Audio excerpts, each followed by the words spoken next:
لک الحمد یا اللہ الصلاۃ والسلام علیکہ یا رسول اللہ اما بعد۔ سلسلہ ہے ناظرین کے سوالوں کے جواب دینے کا۔ ناظرین میں سے ایک نے ہمارے کسی ویڈیو کے کمنٹس میں سوال کیا ہے کہ ہم درود شریف پڑھ کر دعا کی شروعات تو کرتے ہیں، لیکن دعا مانگتے مانگتے کبھی ایسا ہو جاتا ہے کہ ہم دعا کا اختتام درود شریف پڑھ کر نہیں پاتے، بھول جاتے ہیں۔ تو کیا دعا کے آخری میں درود شریف نہیں پڑھنے سے دعا قبول نہیں ہوگی؟ یہ ان کا سوال ہے۔ آئیے جواب سمجھنے کی سعادتیں حاصل کرتے ہیں۔ یاد رکھیے گا کہ دعا خواہ فرض نماز کے بعد ہو یا کسی اور موقع پر، اس میں درود شریف پڑھنا یہ افضل اور دعا کی قبولیت کا سبب ہے۔ دعا میں درود شریف کا اہتمام کرنا چاہیے۔ یہ دعا کے آداب میں سے ہے۔ اس سے دعا میں تاثیر پیدا ہوتی ہے اور قبولیت کے زیادہ قریب ہو جاتی ہے۔ حضرت عمر رضی اللہ تعالیٰ عنہ نے فرمایا، بے شک دعا آسمان اور زمین کے درمیان موقوف رہتی، یعنی لٹکی رہتی ہے، اس میں سے کچھ بھی آسمان کی طرف بلند نہیں ہوتا جب تک تم اپنے نبی کریم علیہ السلام پر درود نہ بھیجو۔ یہ ترمذی شریف کی حدیث پاک ہے۔ نیز یہ کہ درود شریف خود ایک دعا ہے۔ جو شخص درود شریف کا اہتمام کرتا ہے، اللہ تعالیٰ اس کی حاجتیں، اس کی ضرورتیں بغیر مانگے غیب سے پوری فرماتا ہے۔ یہ سنن ترمذی کی حدیث پاک ہے۔ حضرت ابی بن کعب رضی اللہ تعالیٰ عنہ کہتے ہیں کہ میں نے رسول کریم علیہ السلام سے عرض کیا، اے اللہ کے رسول علیہ السلام، میں آپ پر کثرت سے درود بھیجتا ہوں، اپنی دعا میں کتنا وقت درود کے لیے خاص کروں؟ آپ علیہ السلام نے فرمایا، جتنا تم چاہو۔ کہتے کہ میں نے عرض کیا، کیا 1/4 یہ صحیح ہے؟ آپ نے فرمایا کہ جتنا تم چاہو، لیکن اگر اس سے زیادہ کرو تو تمہارے لیے اور اچھا ہے۔ میں نے عرض کیا کہ نصف وقت مقرر کر لوں۔ آپ نے فرمایا جتنا چاہو، لیکن اس سے زیادہ کرو تو تمہارے لیے اور اچھا ہے۔ میں نے عرض کی 2/3 وقت مقرر کر دوں۔ آپ علیہ السلام نے فرمایا جتنا تم چاہو، لیکن اس سے زیادہ کرو تو تمہارے لیے ہی بہتر ہے۔ میں نے عرض کیا، میں اپنی ساری دعا کا وقت درود کے لیے وقف کرتا ہوں۔ اس پر آپ علیہ السلام نے فرمایا، یہ تیرے سارے دکھوں اور غموں کے لیے کافی ہوگا اور تیرے گناہوں کی بخشش کا باعث ہوگا۔ یعنی گویا کہ درود شریف خود ایک دعا ہے، اور درود شریف کی کثرت کرنے والے کی دعائیں اللہ کریم بن مانگے ہی درود پاک کی برکتوں سے قبول فرماتا ہے۔ علماء فرماتے ہیں کہ دعا میں نبی کریم علیہ السلام پر درود بھیجنے میں 2 حکمتیں ہیں۔ نمبر 1، درود شریف خود ایک دعا ہے، اور یہ دعا ایسی ہے جس کی قبولیت میں ذرہ برابر شک کی گنجائش نہیں ہے، کیونکہ اللہ تبارک و تعالیٰ نے قرآن مجید میں خود اس کی خبر دی ہے اور ہمیں بھی درود بھیجنے کا حکم دیا ہے۔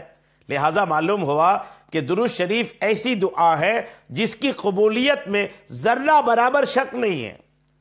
اب جب بندہ اپنی حاجت مانگتا ہے تو اس کے لیے مستحب یہ ہے کہ وہ درود شریف پڑھ کر اپنی حاجت کی دعا مانگے، یا دعا کے فوراً بعد درود شریف پڑھے۔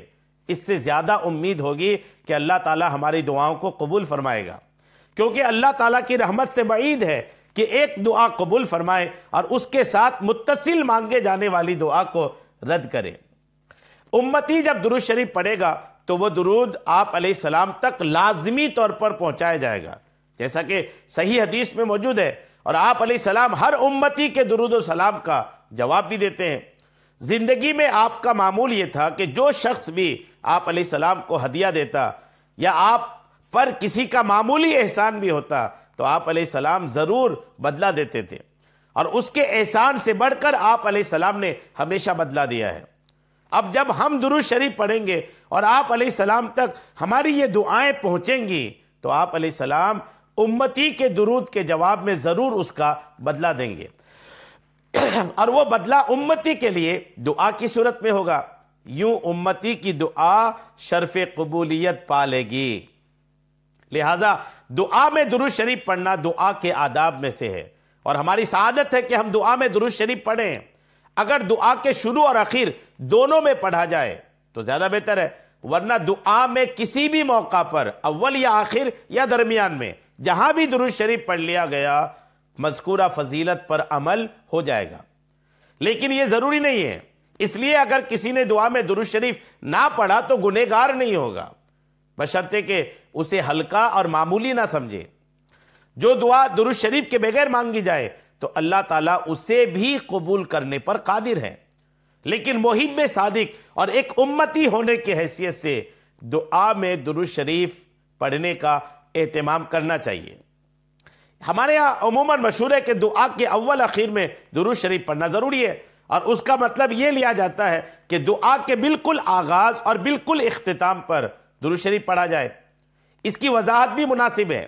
علماء کرام نے احادیث کی روشنی میں دعا کا یہ ضرور ادب بتایا ہے کہ دعا کے شروع اور اخیر میں درود شریف ہو، لیکن اس کا یہ مطلب نہیں کہ دعا ہی درود شریف سے شروع کی جائے، بلکہ دعا کا مسنون طریقہ جو کئی احادیث میں آپ علیہ السلام سے خود منقول ہے وہ یہ ہے کہ سب سے پہلے اللہ تبارک و تعالیٰ کی خوب حمد و ثنا کی جائے، اس کے بعد حضور پر درود شریف بھیجا جائے، پھر آپ علیہ السلام کے آل و اصحاب پر درود بھیج کر اپنی حاجت مانگی جائے، پھر دعا کے اختتام میں درود شریف، اور پھر اخیر میں حمد و ثنا پر دعا ختم کی جائے۔ یہ دعا کا مسنون طریقہ ہے۔ اس کے مطابق دعا کے شروع اور اخیر میں درود شریف بھی ہے، لیکن سب سے پہلے اور سب سے اخیر میں حمد باری تعالیٰ ہے۔ دعا کا مسنون طریقہ یہ ہے۔ البتہ اگر کوئی شخص دعا شروع ہی میں درود شریف سے کرے اور ختم بھی درود شریف کرے تو یہ بھی جائز ہے۔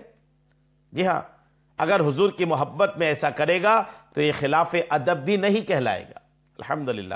تو بہرحال اگر اخیر میں آپ درود شریف پڑھنا بھول بھی جاتے ہیں تو چونکہ شروع میں آپ پڑھ لیے ہیں تو درود شریف دعا کے اندر ہونی چاہیے۔ اس کی جو فضیلت ہے وہ فضیلت آپ شروع میں پڑھنے سے بھی پا لیں گے، بیچ میں پڑھنے سے بھی پا لیں گے، اور اخیر میں پڑھنے سے بھی پا لیں گے۔ امید ہے میری بات آپ کو سمجھ میں آ گئی ہوگی۔ اللہ کریم ہم سب کو سننے سے کہیں زیادہ عمل کی توفیق عطا فرمائے۔ آمین بجاہ النبی الامین صلی اللہ تعالی علیہ وسلم۔